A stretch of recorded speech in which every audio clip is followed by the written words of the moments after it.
Yeah, no, and when we talked in January, she said she's interested in collaborating with this material. Again, I don't know the time, so Catherine, yeah. That was interesting. This applies to the conversation. I think both of folks we have tomorrow. Right, with Exciting, the, yes. I told her after the timeline, she said, well, maybe, She said simultaneous was and then, fine. right, Yeah. Did you get in just today? yeah, well, I was in DC for a day, and finance meeting. Just like an hour ago. Yeah, so yeah.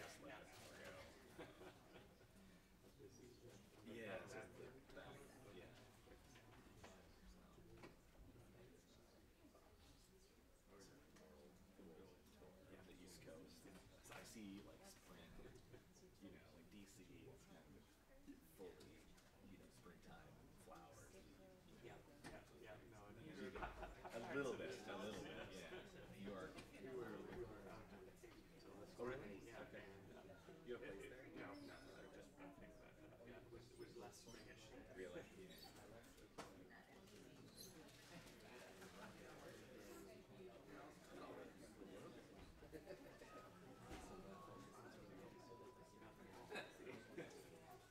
Yeah, shooting pollen. All right, let's do it.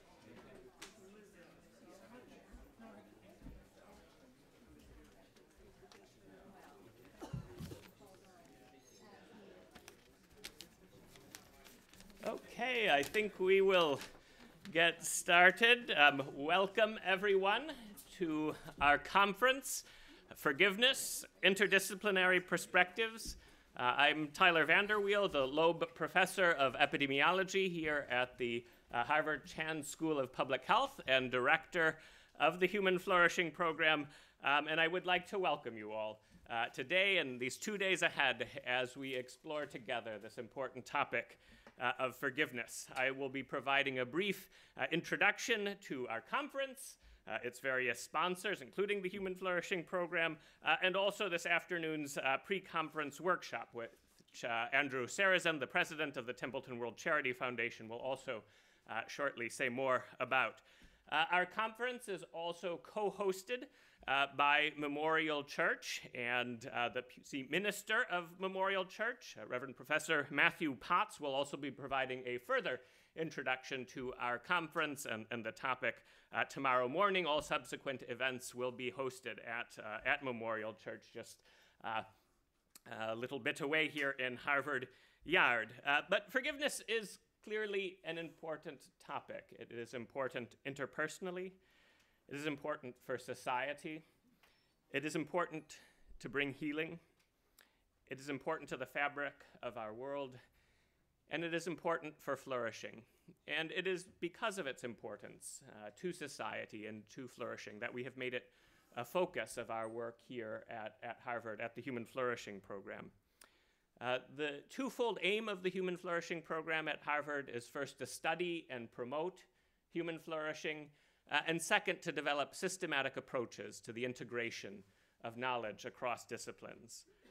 And forgiveness really fits both of those aims perfectly. As we'll be discussing over the next 2 days, forgiveness can often powerfully bring about flourishing.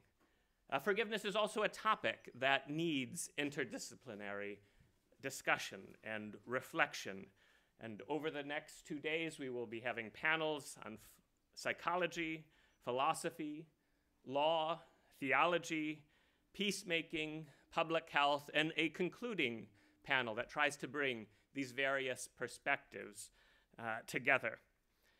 There's a complexity to the topic, complexity concerning the definition of forgiveness, concerning the moral conditions under which it is appropriate, concerning the psychology of forgiveness, how to facilitate it, its effects on one's life and relationships, and its role in society.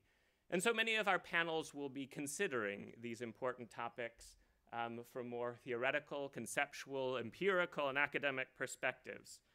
But central to this conference as well is how to practice forgiveness within society and within our lives. And so that will be the focus of today's discussion at this pre-conference workshop.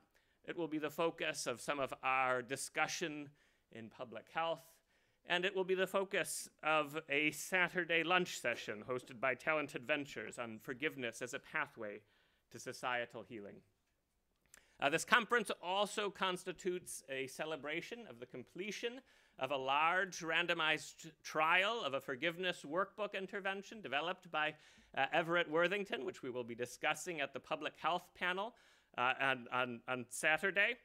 And we are grateful for all those who participated in leading this. We've had site directors from Colombia, from South Africa, from Ukraine, from Indonesia, from Hong Kong contribute in incredible ways to making this possible, many of whom have traveled here to be present at this conference, to present their work, to celebrate the completion of this randomized trial. And we are very grateful also to the Templeton World Charity Foundation, both for their support of this research and also this pre-conference workshop. We are furthermore grateful to all of our co-sponsors. In addition to Harvard's Memorial Church and the Human Flourishing Program at Harvard, other co-sponsors include the Making Caring Common project at the Harvard Graduate School of Education, the Initiative on Health, Spirituality, and Religion at Harvard University, the Religion, Conflict, and Peace Initiative at Harvard Divinity School, Talented Ventures, the McDonald Agape Foundation, the Harvard Catholic Forum, and of course, the Templeton World Charity Foundation. And with that, I will turn things over to that foundation's president, Andrew Saracen. But once again, welcome, everyone. Thank you, Tyler, for such an inspirational and warm welcome. It's amazing to be back here at Harvard and to anticipate just the brain power to be put towards this really, really important topic over the next several days. As Tyler said, my name is Andrew Saracen, the president of Templeton World Charity Foundation, and I have a confession to make. I'm an impatient person, and part of our interest and my passion around forgiveness is really born out of that impatience, where really over the past 25 years, there's been such amazing progress on normalizing the study of forgiveness, to come up with different conceptual models for forgiveness, to investigate it from various perspectives, and then to develop science-backed tools that have shown real benefit to real people. And so I think now is really a time where we can move from science to practice, and from practice to science, and really celebrate this growing ecosystem of different kinds of expertise necessary to move the field forward. And as Tyler mentioned, also to show the relationship between forgiveness and flourishing, that we live in an imperfect world full of adversity. Sometimes it seems that adversity only grows. And for me, forgiveness is a sort of fundamental strategy for living in navigating that imperfect world.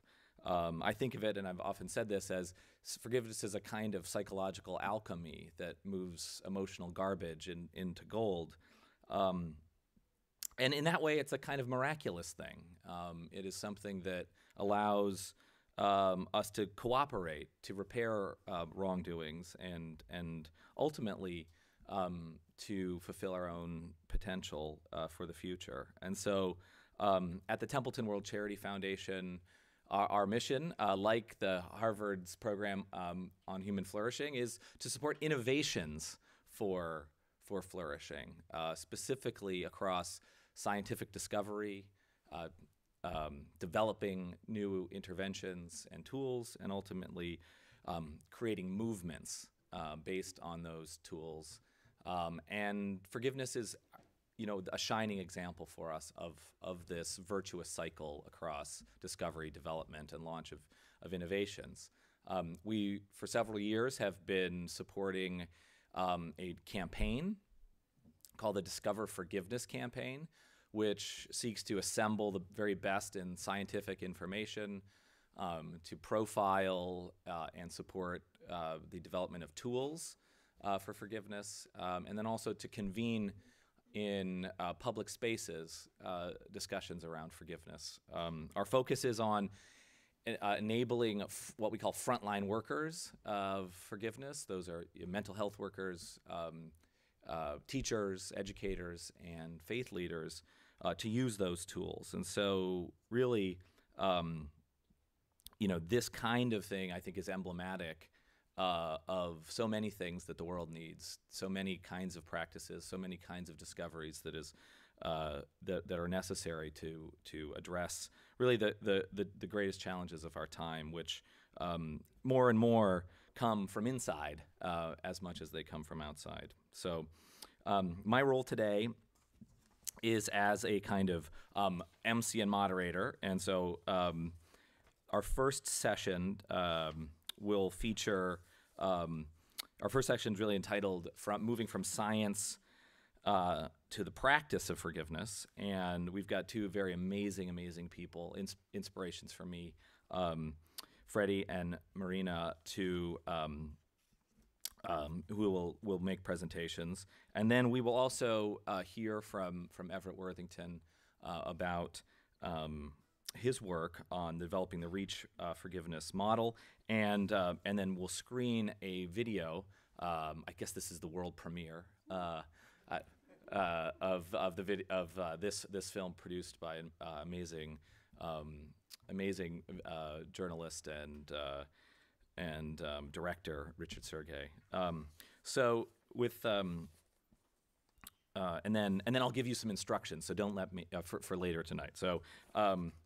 But I'll just end this initial welcome with a thank you to all of you. It's really my great pleasure to work with many of you and have worked with many of you over the years. We are so honored and thrilled to be able to support your work. So we're going to turn now to the panel. So Marina's going to go first. So this Marina Cantacuzino is an award-winning journalist, a former war correspondent and founder of the Forgiveness Project, a nonprofit dedicated to exploring how ideas around forgiveness, reconciliation, and restorative justice can be used to positively impact people's lives. Marina, I've read about your work and watched your work over the years, and it's so great to finally meet you and have you participate here with us today. And I think you're, along with many of you in the room, a true pioneer in the topic of forgiveness and making it acceptable and inspirational to work on. So you're going to have a presentation, I believe. And would you like to come up here and come on up? All right, Marina.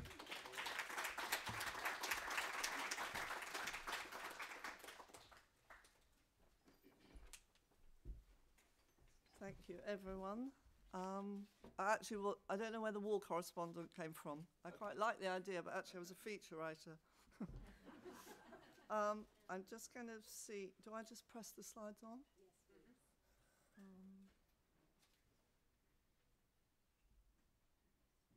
Right. So I'm starting out by sharing this quote with you, just to give you an idea of where the Forgiveness Project comes from. I'm a journalist by background, and I don't tend to frame my work around tools, but around stories. But I think you could say that the Forgiveness Project's tools are our stories, because by sharing the lived experience of real people, we examine and promote the reality of forgiveness, how it happens, what it is, and how it helps.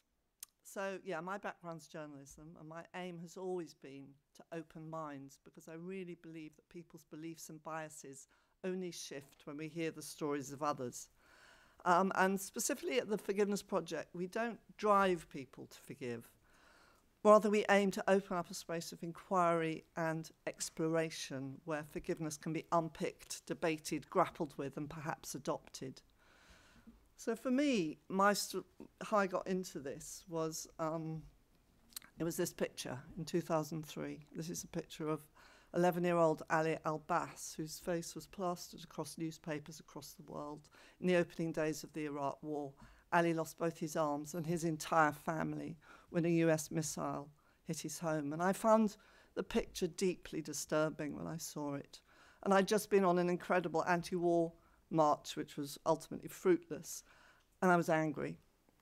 I was angry at how our politicians had created this revenge narrative. And so, as a journalist, I started to think about collecting stories which were countercultural, counterintuitive, stories from survivors and victims who had sought peaceful solutions to conflict, and also from former perpetrators who transformed their aggression into a force for peace. I was looking for evidence of how forgiveness worked. So it was a private project done in my spare time with a photographer friend over a course of a year, and we collected 26 stories. I didn't know what would happen to them, but they became an exhibition which I called the F Word. And the reason I called it the F Word was because by now I knew I was on highly contentious and contested territory. And since the launch in 2004, this is just some examples of where the exhibition has been. A shopping mall at the top in Sydney. It's been at the EU. At the bottom here on the left is Kenya in the lead up to the elections there, where there's a lot of inter-ethnic violence. The exhibition was used as a tool to try and prevent further violence. Also, just to share with you a little bit about what the Forgiveness Project does. We're a platform for stories that heal, restore, and rehumanize, essentially, as well as a community of storytellers who believe in using their story to create a more compassionate world. So we have an online educational resource, which is used by teachers in the classroom. We promote the stories and ideas through online events, public events, social media, podcasts, recently through a series for BBC Radio. We have had publishers come to us, well, me, to ask to write books about it. And we've developed a prison program called Restore, which is an intensive group-based process, which is facilitated by an ex-offender together with a victim of crime. And we've also now started some training into shame resilience, which we're doing with NHS staff and in prisons across the UK. So I've always wanted to portray forgiveness as not something just for the spiritually enlightened or the mentally strong, because I want the stories to be accessible to everyone. And I really wanted to bring out authenticity. I wanted the stories to be nuanced. I wanted to show the complexity of forgiveness, if you like. So many of the stories, they come from a point of view of conditional forgiveness, unconditional forgiveness, group forgiveness, self-forgiveness, premature forgiveness. And I also was really interested in those who were uncomfortable using the word or even rejected it out of hand and yet behaved in a clearly forgiving way. And I also wanted to acknowledge the dark side of forgiveness. I think, there are certain studies which show there are times when actually forgiveness is unhelpful, and I think that's really important to acknowledge. So storytelling is my focus. I want to get people to engage with the tools of forgiveness because science has shown us it aids physical and psychological well-being. So I do it through stories. The Forgiveness Project does that. That's our sort of USP, if you like.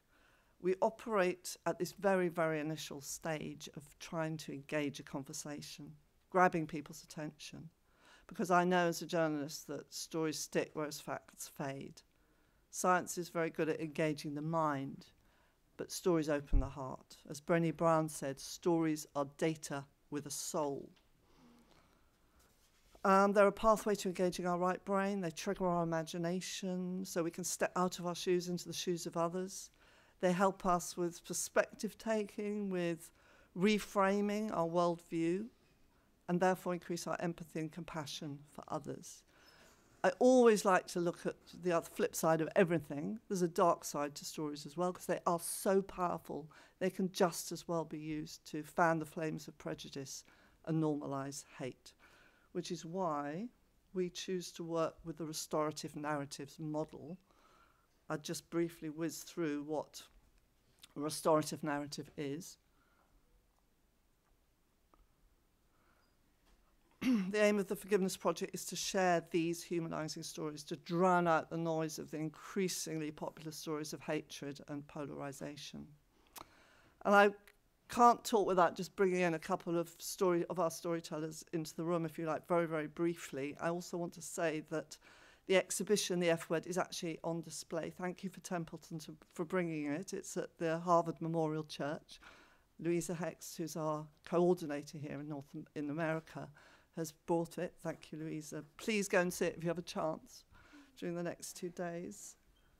So this is Figan Murray, whose son was killed in the Manchester Arena bombing, which it was the Ariana Grande concert.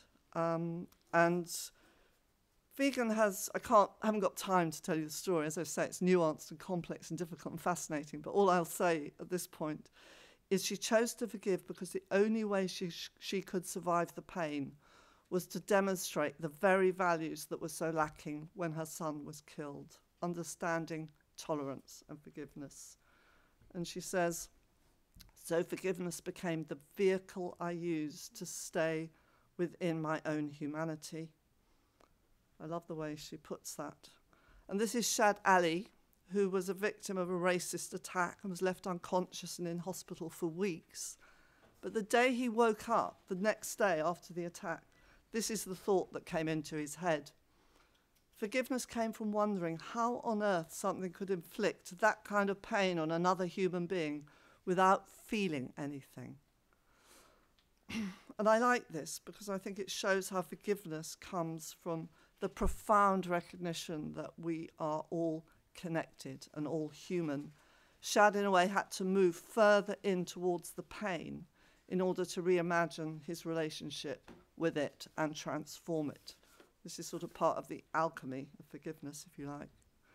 So regarding tools, just coming to the end now, that the Forgiveness Project has done, I've worked with Dr. Masih Noor from University of Kiel, and we created the Forgiveness Project, this was years ago actually, Forgiveness Project 2 Toolbox, and where Masih and I analysed some of the political stories from the Forgiveness Project and came up with, I think there are 7 different, including skills.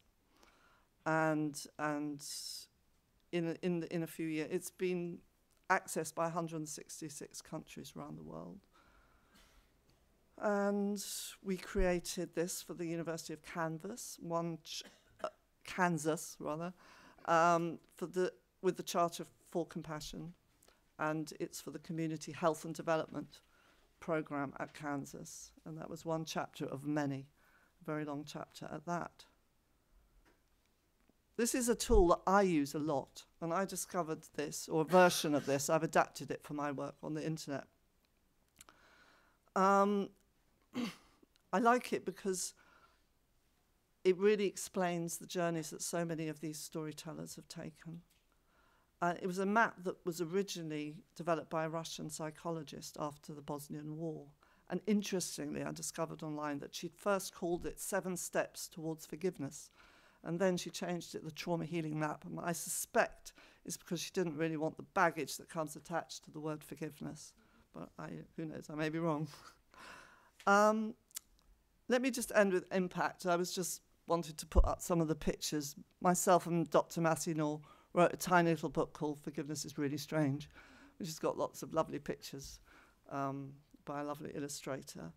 But I just wanted to end with impact. We know people want to hear these stories because from day one we were contacted by people all over the world saying, can we use your resource of stories for our work to teach forgiveness or promote the key values associated with it. For instance, a doctor at a university in England wrote to say he uses the stories to teach his students prejudice, stigma, and taboo. This is a doctor at the University of Southampton. A community mediator agency has used the stories to train their youth mediators. A fire station in Seattle once wrote to say they were using the stories to work on empathy. Schools, churches, synagogues, universities, businesses, health agencies, hospitals even, community groups, probation, and prison services have all discovered and used the stories for their work. And countless people have contacted us saying, who've been harmed by crime or abuse, have told us that discovering these stories has been a key step in their healing. That's why I believe in the power of stories, to broaden people's understanding globally about the efficacy of forgiveness as a public health tool. Stories like these create an antidote to the hate rhetoric that is really soaking through our world. So to conclude, the Forgiveness Project's core purpose is to influence the dominant narrative of our times, nudging attention away from the stories of hate, division, and demonization towards humanizing stories of compassion, understanding, tolerance, and forgiveness. Thank you.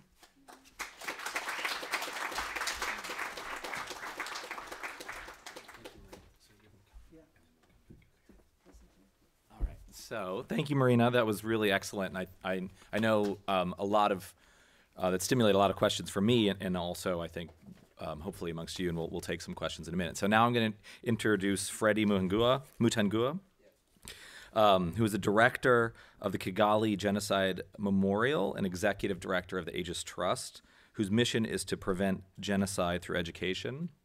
Freddie, you also have a personal story in relation to forgiveness as a survivor of the 1994 genocide in Rwanda, as a teenager, tragically losing your parents and 4 sisters. So I'd love to invite you up on stage to share what your organization does and really extend this really amazing conversation about moving forgiveness into the public sphere. So, Freddie.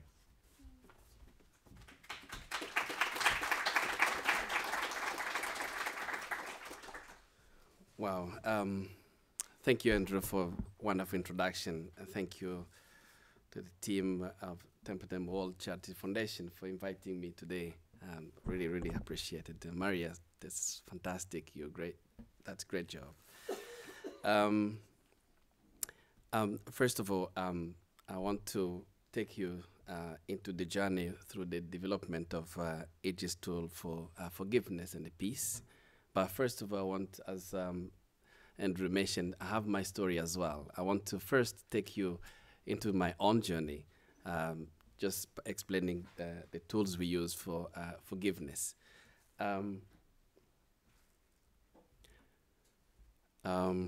Few weeks ago, I visited the Nyanza prison. I visited Samson Rwanyindo, and I sat with him. And Samson actually murdered my family during the genocide against the Tutsi. It was April 13th, 1994. My mother brought me some passion fruits, and that's what she had. She told me, Freddie, if you survive, be a man, be strong. Today, passion fruit actually reminds me the last meal I had with my mother. The next day, they came for my family, and Samson was the leader of the attack. He was a strategist, explaining everyone how no one should escape.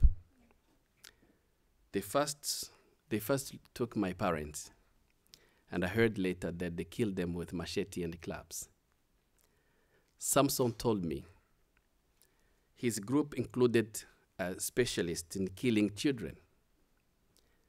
They were the ones who killed my 4 little sisters, Consolée, Angélique, Illuminée, and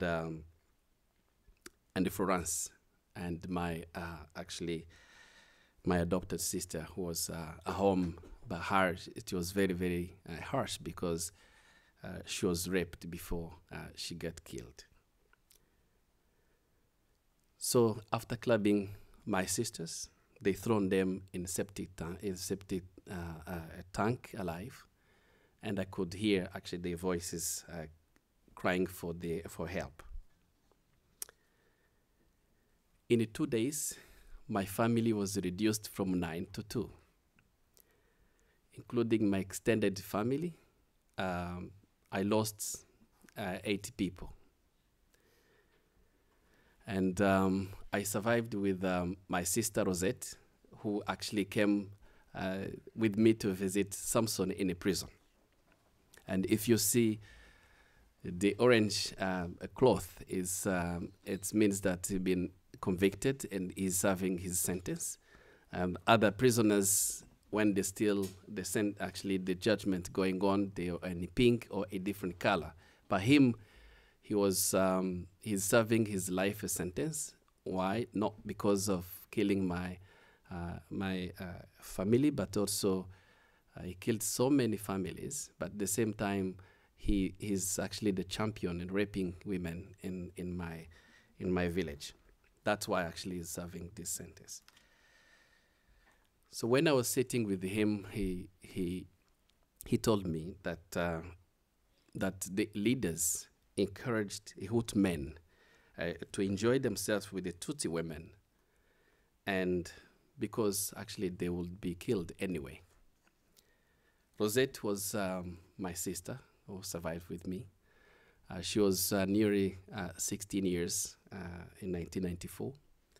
Samson turned to her and said, "My plan was raping you, but I had so many women to go through and to go to work with, and I didn't get the chance before you escape."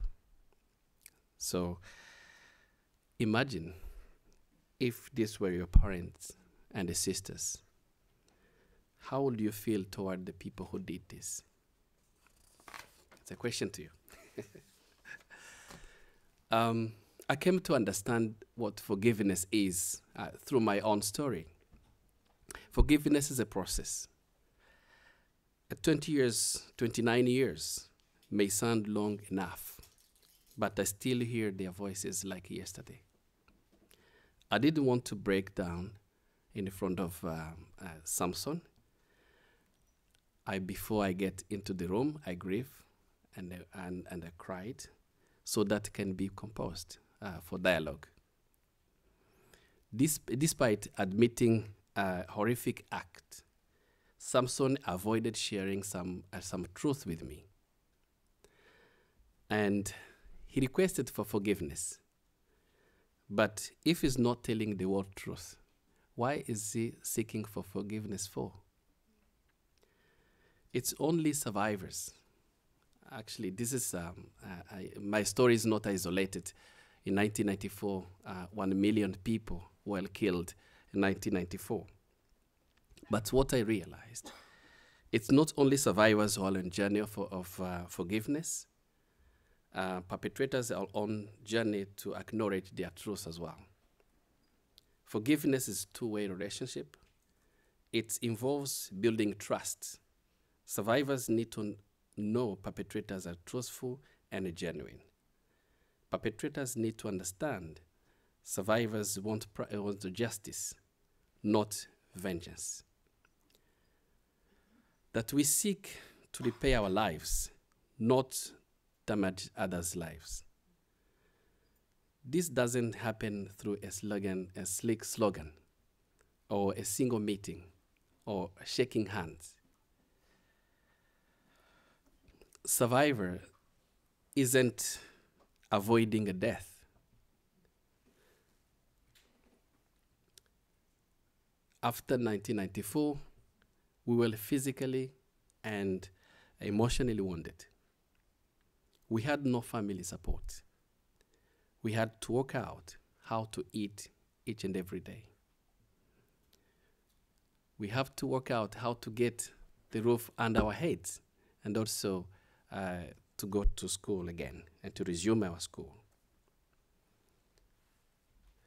After 1994 genocide, after RPF stopped the genocide, survivors needed reburying their victims. And you see on the picture, so many survivors actually going into the process of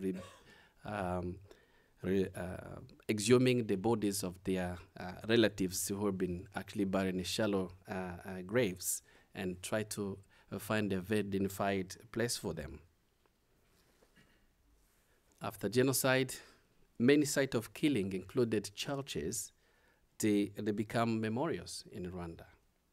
Kigali authorities chose this hillside called the Gisozi to be a burial and resting place for more than 250,000 Tutsi who've been killed in Kigali.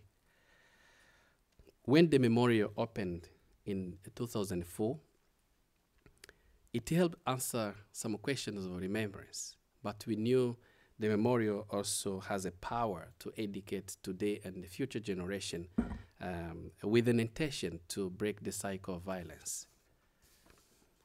But the question is, what kind of education could repair communities after genocide? With the schools, children perpetrators and survivors will visiting the memorial together. One group may have parents in a prison and rating blame and guilt, and another group carrying loss and trauma from survivors' parents. So collective memory could corrode society with the fostering resentment and leading to further violence. We set an objective of the peace education program to achieve the opposite of hate media and incitement to genocide. Instead of destroying communities, our aim was to build empathy, critical thinking, and the values that lead to personal responsibility. The tools we used, you can see on the screen. We used this tool as what we call continuum of violence or pathway to violence. This was created by, actually inspired by Elvin Staub, which adopted by Edith Trust on the graphic. But these tools actually go into 10 steps to violence and 10 steps to peace. By having in mind that each and every society can identify itself in some way in both continuums. This is to explain the steps by which ordinary people can become perpetrator and the steps to develop the peaceful society. We also use Bloom's taxonomy for cognitive skills on cognitive skills level created by Benjamin Bloom's. It was adapted in our content to help actually developing critical thinking. We also use Clathold's taxonomy of learning an effective domain. It's also used in our content to help developing empathy, but also we use storytelling. Of course, the stories that Maria used also is very, very important. We use participatory workshop to explore themes such as forgiveness. This non-judgmental exercise helps participants understand that it's not all or nothing, but for a peaceful future, we need some element for forgiveness and need intentionality about our journey. Storytelling methodology is also used and role model in our content and our approach. What?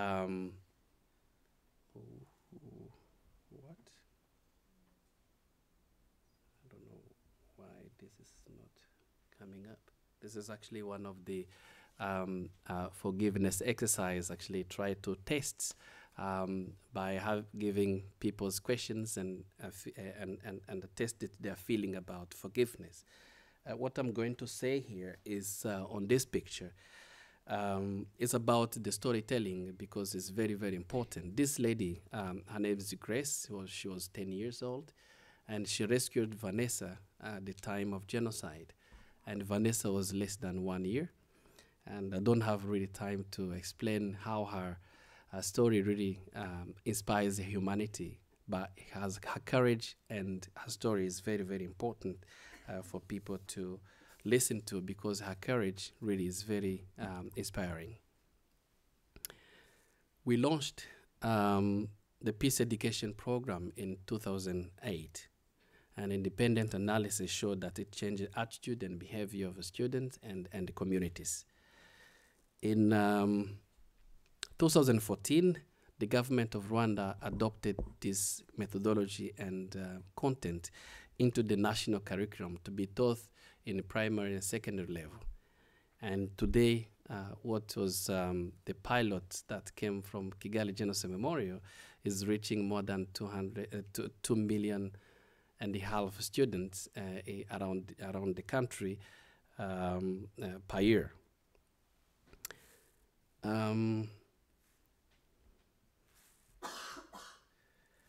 Trainees like Albert Rutikanga, a genocide survivor in Kayonza, has started his own reconciliation initiative in his village. Like me, Albert actually didn't believe that forgiveness is possible until actually he went to become a high school teacher and end up in our workshop. This is what he said. I went home with 2 duties. This was really after the workshop. He says, one was to forgive the killers of my family, and the second one was to teach my students critical thinking. His initiatives unite perpetrators and survivors to help those in need. Even neighbors from the group that killed his parents actually is a part of this process. This become an exemplary village that really inspires other villages in the country, and it's been used actually as a tool to inspire other village what is possible to be done, which is very, very important. When you look at on this picture, you will find Clementine casually leaning on the perpetrator. His name is Nasson. There's 2 survivors, actually, he's in between. And this shows, demonstrate a high degree of trust that developed through peace education program. A storytelling approach has an impact on micro level, mainly on our justice system, where it helps actually the national transitional justice and healing process in Rwanda. The communal grassroots called Gacaca Courts actually was established. The courts aim to restore the society and encourage forgiveness and reconciliation instead of being really too much punitive, but also restoring the society. So through Gacaca, by telling the truth and seeking for genuine forgiveness, perpetrators were forgiven by survivors. Today, many are back to their own society, but also some of them actually, they get their sentence reduced. So Aegis' experience to promote forgiveness and reconciliation was shared with many communities around Africa. We've been so far in 16 countries in Africa, but also many other countries and different other continents. And then it's showing a huge impact in terms of promoting forgiveness. So I want to conclude by giving one story, and in Central African Republic, one story that features that Hadija. She was tortured by militias, and she's Muslim, and in the Central African Republic actually was a conflict between Christian and Muslim, and the militia actually tortured her, and she knew who had been doing it, and she'd been organizing and trying to organize a revenge attack together with her brothers. She managed to get K-47 gun and grenades, and this was before she participated in a workshop. And then when she participated, we didn't have any idea of her plan at all. She participated and went back home. And she said, after we went through trauma healing and forgiveness exercise, I have given up my desire to revenge. That night, I was able to sleep again. Actually, forgiveness gives peace as well. She turned her weapons to the municipality, And now she said that she forgiven her betrayer. So on 30th commemoration, I think it's next year, it will be 30 years of the genocide. Egypt Trust is planning for establishing a peace institute to give a chance to other communities to come and learn and also share the experience on how to build up resilience against divisions. But for doing that, we are planning to we need to evaluate our impact and refine our tools and methodology scientifically to have full confidence. So when we're scaling this program globally, we need to understand that it works to everyone. This is an example from Africa. This is an example from Rwanda. Does it apply in other communities? This actually want to evaluate and then go into next year. But what I believe, if peace is achievable after genocide, it's achievable everywhere. Thank you very much.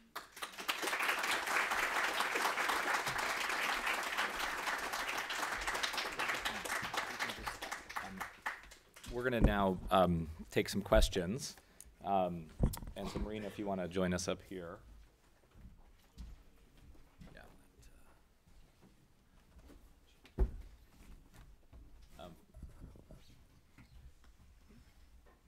You know, Freddie, I'm just so reminded that really what a kind of an amazing and terrible set of events happened in Rwanda, but I think those events also created so many heroes, and you've met those heroes, and you are a hero in your own right, and so just really I think an inspirational story of sort of survival, forgiveness, and hope for the future, and not only for Rwandans, but hopefully for the rest of the world to learn from the experience.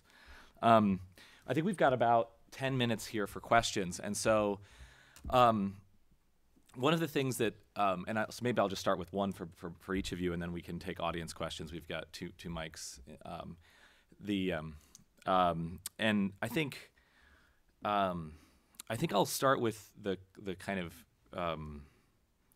what you presented was so rich, but I want, in your experience, and you touched on, both of you in different ways, touched on obstacles to forgiveness.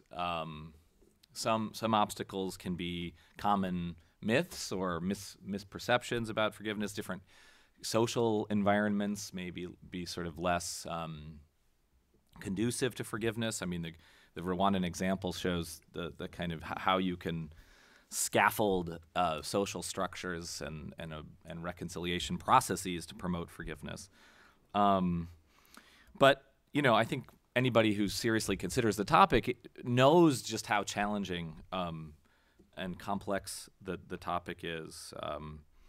And I think for me, my takeaway from research just sort of shows the dual aspects of both decisional forgiveness and emotional forgiveness. And emotional forgiveness is the thing, that's really, I think, sort of where the power is. And that's where the kind of emotional release occurs, and that's where the health benefits occur. But it's also the thing that's hardest, right? And so in your own, so I guess sort of two-part question. One is, in your own work, kind of what have you seen to be really the useful and productive and powerful ways to kind of get into emotional forgiveness, to sort of have the body come along with what the mind has already decided, and then second part of the question is, beyond that, kind of where do you see the greatest obstacles for sort of the work on forgiveness and greater awareness and ultimately greater impact? So whoever wants, Marina, if you can take it, or Rafati, go ahead. In terms of, I forget how you phrased the first part of your question. What I've found is that people are often motivated to forgive to not hate like the person who did the harm to them, to feel better, to feel exactly. That's why I shared the quote that I did, to live within one's humanity. Also, I think I'm often asked whether for a definition of forgiveness, and it's very hard because I think I often use making peace with things or people we cannot change, but it doesn't do it, because essential to forgiveness is the aspect of being empathy and compassion, and so forgiveness is really like it breaks you open, it draws you closer to the wound. This is the extraordinary thing about it. It draws you closer to the very thing that's hurt you. It's much more than letting go and much more than acceptance. And people understand this, and people who choose to forgive, understand that if I had lived your life, perhaps I would have.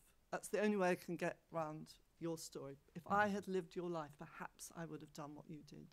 Perhaps my brain would have been messed with in that way, that I could have done terrible acts of cruelty, because it's very, very hard to understand forgiveness in these very extreme circumstances, I feel. Just to address your second part of your question with obstacles, there are someone from Northern Ireland said to me, who works in the peace process, talked about the impossible and yet essential need for forgiveness in Northern Ireland. And what he was basically saying is, how do you, when both sides feel that they are the victim, and when the authority of justice isn't trusted, how then do you bring forgiveness? So within a political system, I often think that forgiveness is part of the repairing, the restoring, the aftermath. In the heat of battle, whether it's between siblings or between nations, I don't know if forgiveness is the right conversation to be having, because people are hell-bent on survival, on winning, or on destroying the other. And within, relationships, I think, again, a little bit like what I was saying earlier, was that sometimes people feel equally aggrieved. And if forgiveness can be an act of aggression almost, or an accusation. I forgive you, when both sides feel that they are equally in the right. So it's sort of fraught with problems. Freddie? Yeah, that's a good question. So, first of all, on your first question, how actually your emotion of forgiveness actually come along with, and then you make a step for that forgiveness. I think I'll give you some story of myself. I keep talking about myself. I think so. Why did I actually go into this journey? I was given the tasks to develop a peace education program because I was hired with different position, but at the same time, in 2006, I was given the position of education manager to try to find a way to get this education to the memorial. So right after genocide, in Rwanda, perpetrators and survivors, they live side by side. They know Tutsi land and Hutu land. And as I mentioned before, the first thing I'll say, okay, I was excited. I visited the Holocaust memorials around, and I saw actually a student coming to visit. So I thought it's easy like that. And then I brought, and I asked the student to come to, the teachers and to bring the schools to bring the student.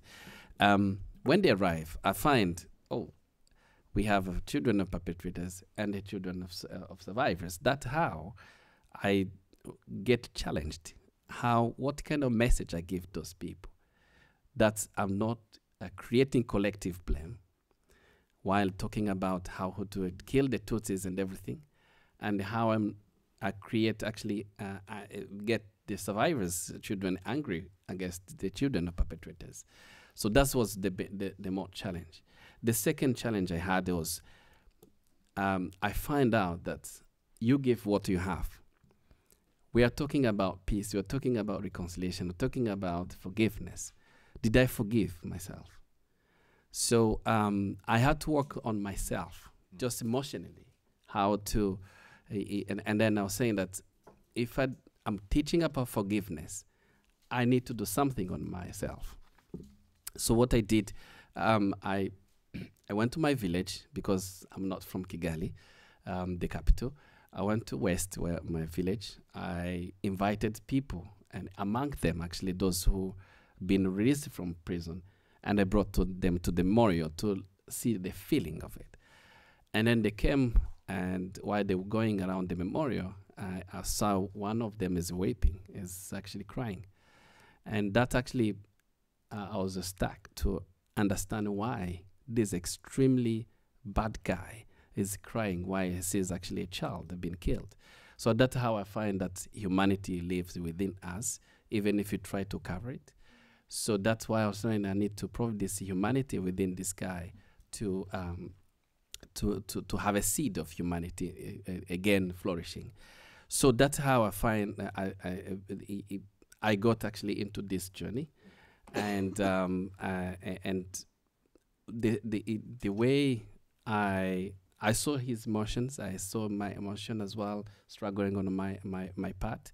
But another, what actually was the obstacle that way was actually, am I going to do this? How my fellow survivors will see? They will see me a coward guy talking to perpetrators and other people. So the first obstacle is understanding the concept of forgiveness. We talk about forgiveness, but we don't. Not necessarily everyone understand what it's about, and the first question comes to is why you forgive them, and you forgive for who? Is it for you or for them? That actually all the questions. If you're able to answer those questions, you taking away the obstacles. What I discovered. Because not many perpetrators came to survivors and asked for forgiveness, but we have to do it. So we discovered that we do forgiveness for our own lives. So not many survivors and other people, they realize that. So by doing for yourself and to have a better life and to feel better, then you can start the journey of forgiveness. Not for them. If they want, they can actually work on their own process. But the fact that they went to visit in prison, this is actually one example, but has so many people I visited, and I went to discuss and have a dialogue. There are all people attacked my home. The guy who killed my sister, his home is back to the family. I sat with him, and fortunately, he asked forgiveness. And I asked him. He told me what he did. He told me the truth. It's not like Samson I showed you. He went. He was regretting. He cried, and it took like 1 year actually calling me and talk to me and things. And I end up forgiving him. But this process, I didn't do for him, because when I did it, I felt better, because I have to, and then I understood that. So the obstacle is first understanding. Second is the political environment. That's really, if there's no conducive environment that makes the perpetrators and survivors to meet, this will be completely impossible. I can see that in South Africa, for example, even if they went through the process of transition justice, there's a huge polarization between two societies, and then it's become much more worse this time. And in different other communities, actually, there's no political environment that really allowed this to happen. So I will stop by here. Okay. Well, thank you, Freddie, and thank you, Marina, for your comments. And I think we're going to have time for maybe 1 or 2 questions from the audience. So feel free to raise your hand. Who's first? And got a mic. Hi, my name is Liz Goffberg. I'm from Harvard Medical School, and I just want to thank the organizers and the presenters. Just incredibly powerful and really transformative presentations. My question has to do with forgiveness as kind of an outcome versus something that has to continually be worked on, practiced. It almost sounds, in my own sort of lay conception of forgiveness has been, you go through this process and then you forgive. And then you have this sense of relief and peace and healing, and then you're done.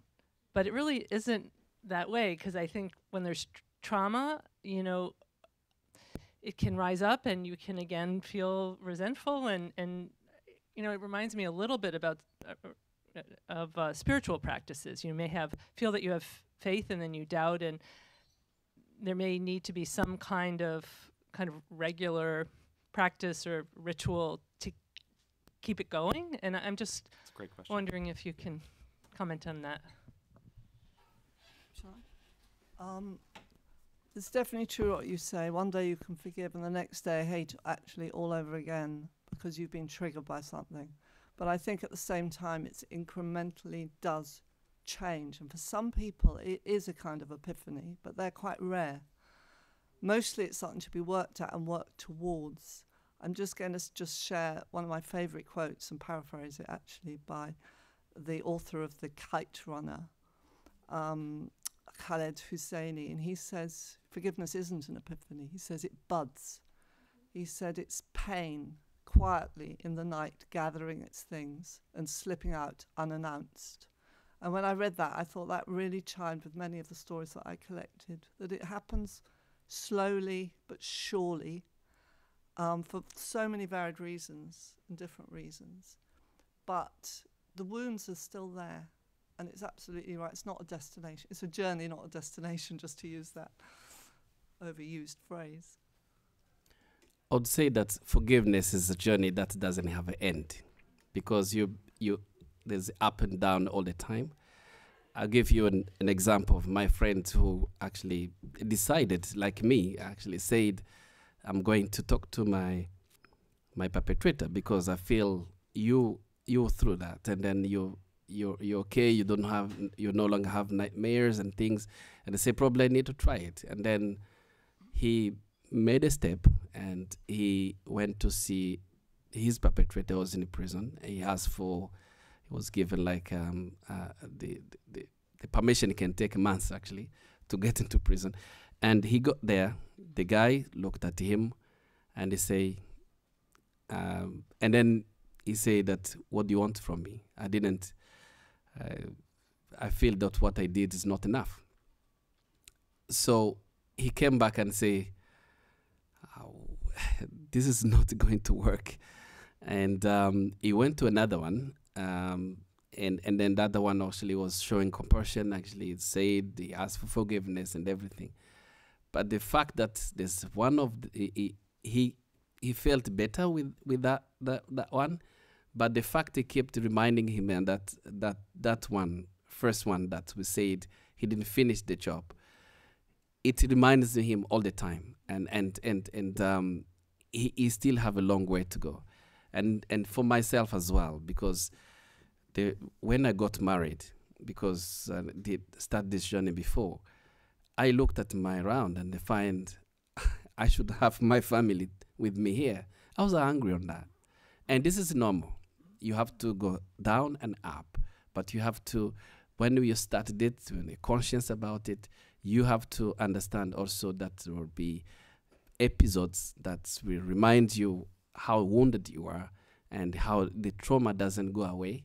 But at the same time, you feel much more over it when you are committed to do it. Amazing.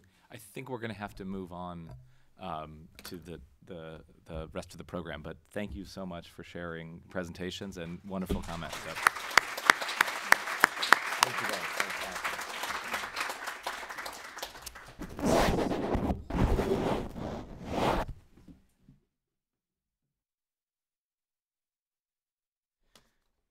I love the discussion about the journey of forgiveness, and I think that really dovetails with the next part of the presentation, which you'll hear from Somebody last night I called Everett Worthington the godfather of forgiveness research. So, Dr. Everett Worthington is a professor emeritus at Virginia Commonwealth University, and really, been such a critical part of advancing the science of forgiveness over many years. A longtime friend of the Templeton Philanthropies and grantee of Templeton World Charity Foundation and the John Templeton Foundation.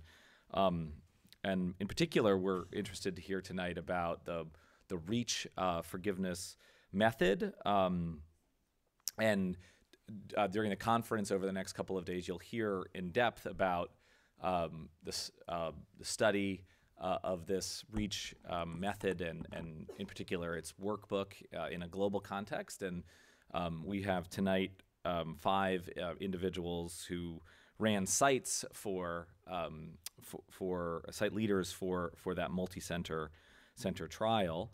But tonight, right now we're going to have a bit of a sneak preview. So Ev, this is going to be the screening of this video by Richard Sergey, and Ev, you're going to maybe introduce that, and then we'll play the video. So.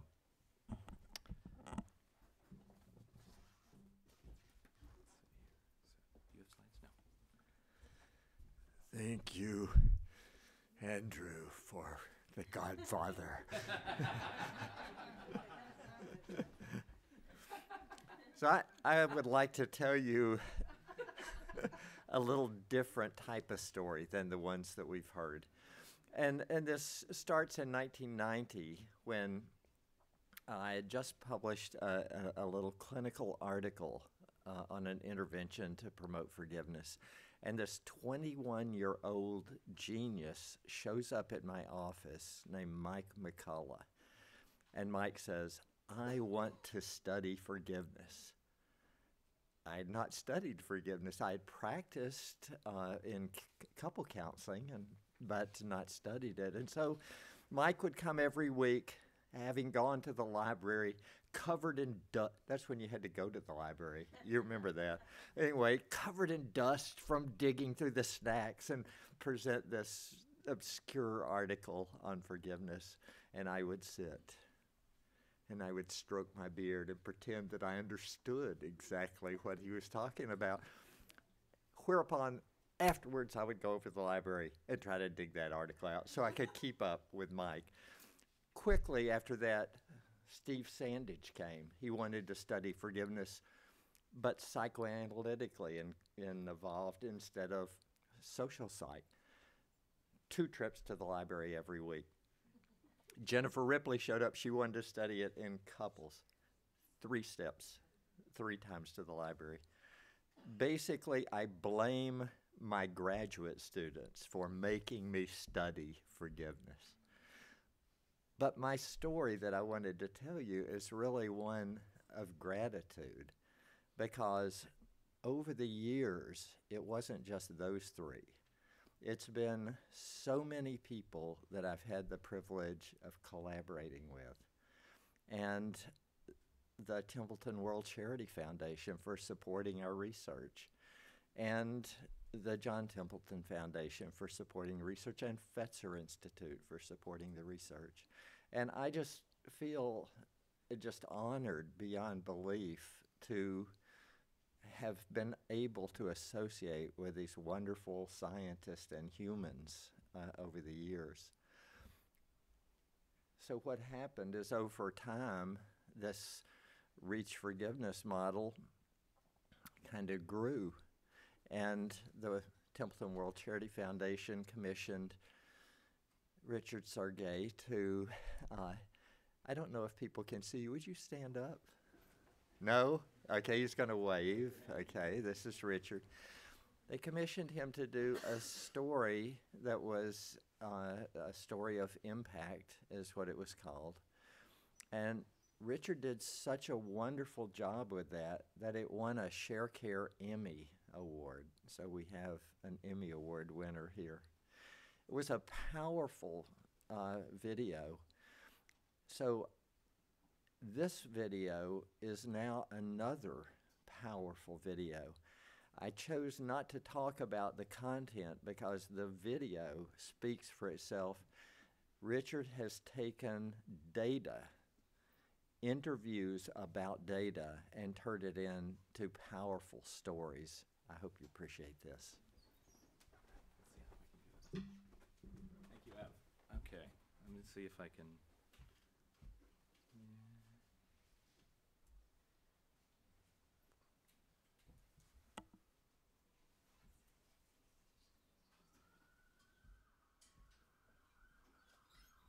Okay. There we go.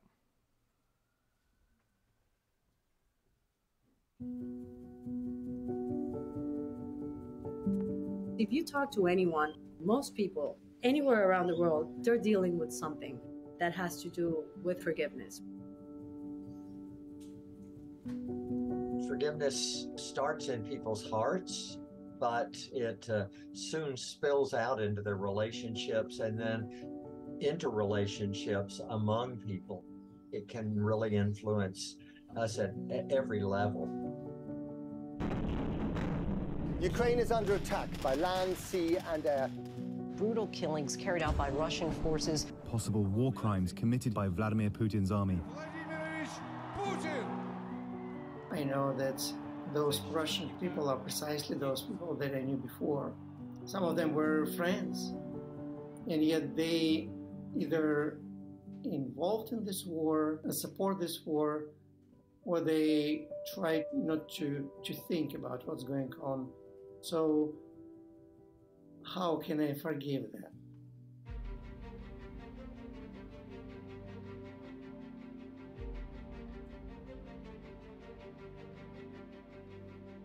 This might be the most cost-effective, ambitious, and impactful forgiveness project that has ever taken place.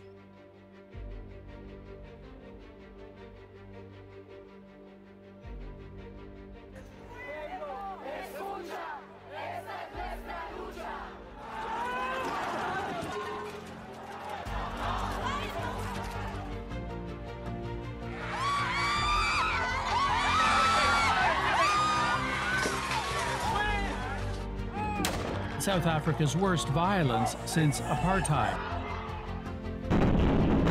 More than a year into an invasion in Ukraine, Vladimir Putin's government is digging in for a multi-year conflict.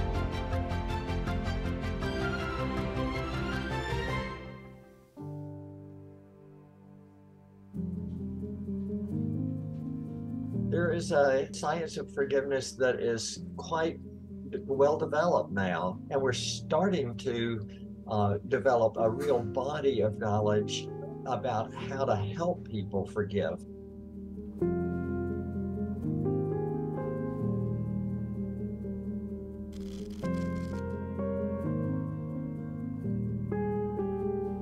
Forgiveness is close to my heart. I really experienced a personal time in which my mother was murdered, and forgiveness meant a lot to me personally.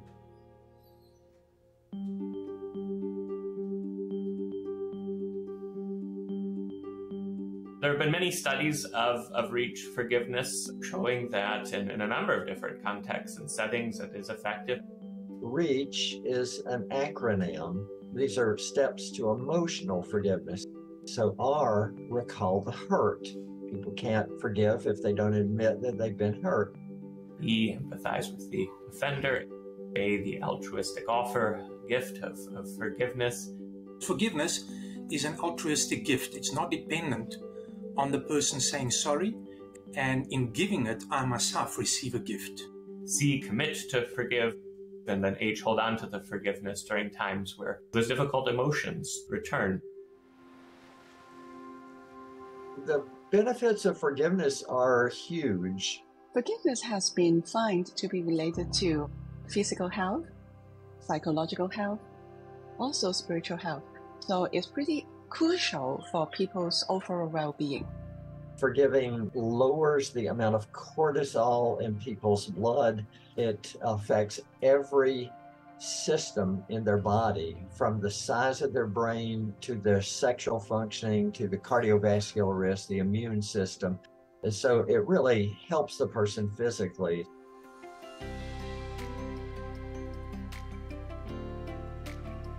At each site, the participants in the study were randomized to either receive the forgiveness workbook immediately or to receive it after some delay.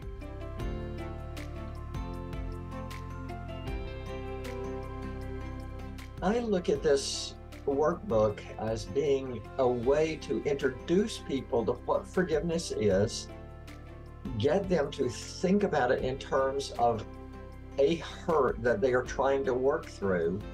Forgiveness is two separate things. One is a decision about how I intend to treat someone who's harmed me or offended me. And we call that decisional forgiveness. You make a decision that you're not gonna retaliate, you're not gonna take vengeance, and how you're gonna act in the future towards the person that offended you.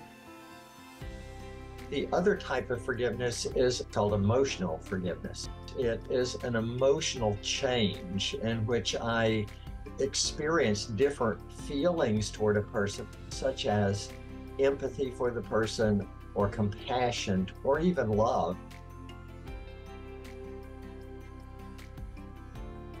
Within the workbook, they assess themselves at the beginning and they assess themselves at the end. They can show themselves that this is really helping them, so that they get the sense that, oh, I can apply this again and again.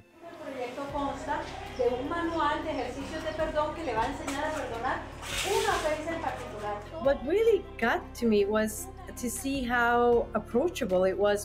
We implemented it with two different populations. One was with war survivors, but I also wanted to implement it with college students to make sure that we have different populations that could benefit. 2 weeks later, the group had improved quite substantially with respect to their forgiveness of the offense. We also showed that substantial depression and anxiety was eased, and people's measures of flourishing were much better. I heard from some families, they might not even can sit down to have dinner together due to conflict. After they have completed the study, they came to me and say thank you. It was 2 weeks of intense study, learning about yourself, studying about the essence of forgiveness. And we found out that many people found comfort, and psychologically they felt better. Some people ask us, so if we forgive, does that mean we have to reconcile with the other person? The answer is no. Forgiveness is quite distinct from reconciling or excusing the action or not demanding justice. One can pursue a just outcome and still forgive, still hope for the ultimate good of the offender. The time for the healing of the wounds has come. Nelson Mandela is an extraordinary example of forgiveness. One of the things that is difficult for me to comprehend is that we spent such a long time here. There's Mr. Mandela, Mr. Nelson Mandela, a free man. If you think of 27 years in prison and you are released and you do not seek vengeance on your captors, your oppressors, and you choose to forgive them and invite them into a dialogue of rebuilding a nation, that takes a lot of forgiveness. Forgiveness is in fact an important public health issue. And I think the ongoing struggles in South Africa show that forgiveness is not something that needs to just occur once and it's done, but it is an ongoing work to create a forgiving society.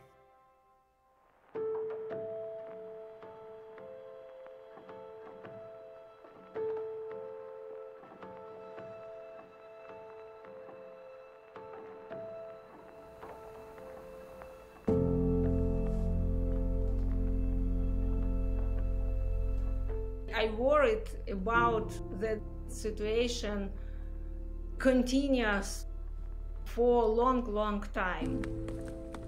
But more problem for me that people who stay in Germany, Ukrainian who stay in Ukraine the real hate in Russian people.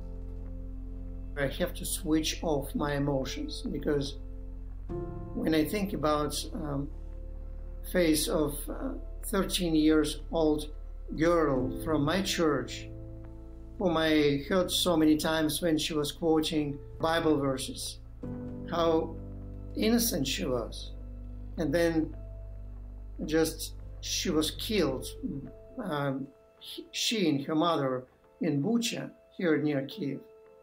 In Bucha, more than 1,000 bodies buried in mass graves, and dozens, if not more, were tortured before they were killed. I have to admit that it will be very, very hard to forgive in this generation. But I also feel privileged because of this research project. So I'm almost constantly compare what I learned during this research about forgiveness. Some of the big questions that future research really needs to tackle are the persistence of these effects. We need more knowledge about duration, about frequency, so that we can target interventions specifically for different populations. This is probably the most important question. Is it enough? Is it enough for this level of offense?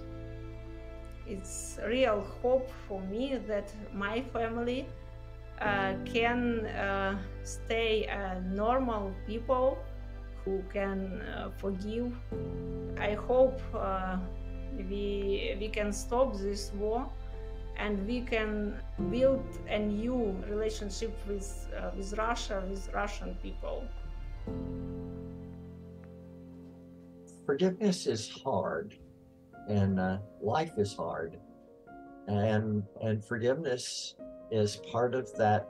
How do I deal with this dark underbelly of life in a way that is healthy? Forgiveness is something that people can learn to be better at as they try to do it. As human persons, we are created for and called to love others. We inevitably and unfortunately do harm to one another. We need a path back. Forgiveness is part of what it means to flourish.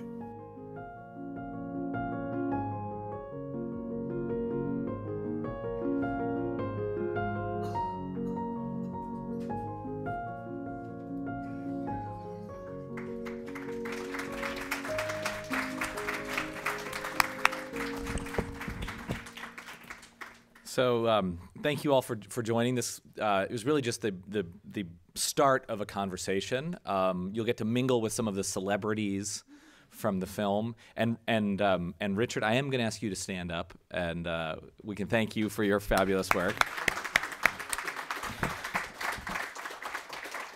So right now, we're going to conclude this event. You can join us across the road. Which direction is it, Tyler? Across the road, okay, at the Harvard Faculty Club for a networking session and a cocktail hour.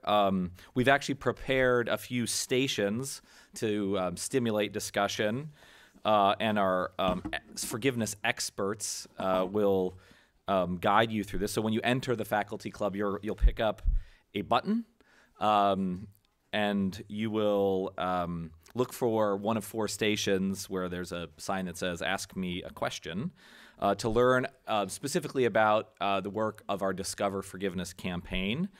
And members of our advisory council will be on each station. And so we have Shani Tran. Where's Shani? There she is right there. So Shani is a practicing therapist and advocate and influencer and member of the Discover Forgiveness Advisory Council. We have Suzanne Friedman. Did Suzanne leave? Okay, she probably was getting ready. So Suzanne, who's studied a lot of work in educational settings on forgiveness as a professor at the University of Northern Iowa. I think also Lauren Toussaint, the chair of the Discover Forgiveness Advisory Council and professor of psychology at Luther College, and then also Canon Sarah Schneider, who's the Archbishop of Canterbury's special advisor on reconciliation and vice chair of the Advisory Council. So they'll be there to engage you and answer questions. So that concludes this event. Thank you very much for coming, and enjoy the discussion.